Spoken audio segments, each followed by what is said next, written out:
Hey guys, আসসালামু আলাইকুম, welcome to mister blog. কেমন আছেন সবাই? আশা করি ভালো আছেন। আলহামদুলিল্লাহ, আমিও ভালো আছি।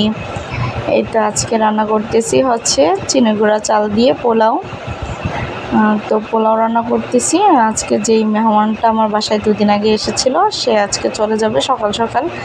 তাই সকালে আর নাস্তা না তৈরি করে একেবারে রাইস তৈরি করে নিলাম। তাই পোলাও তৈরি করে নিলাম, মাংসও তৈরি করে নিলাম। আর বেশি কিছু করতে পারি নাই, যেহেতু উনি অনেক সকালে চলে যাবে। এই তো পোলাওটা ভাজা শেষ করে তারপর দিয়ে দিলাম পানি।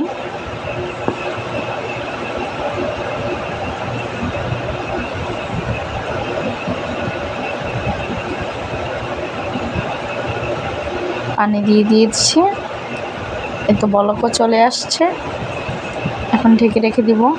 আর এখানে আছে মাংস,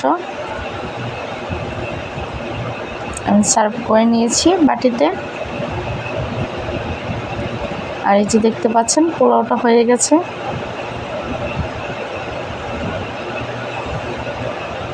আর এই যে পোলাওটাও আমি সার্ভ করে নিয়েছি। এখন ওনাকে খাইয়ে বিদায় দিয়ে দিব।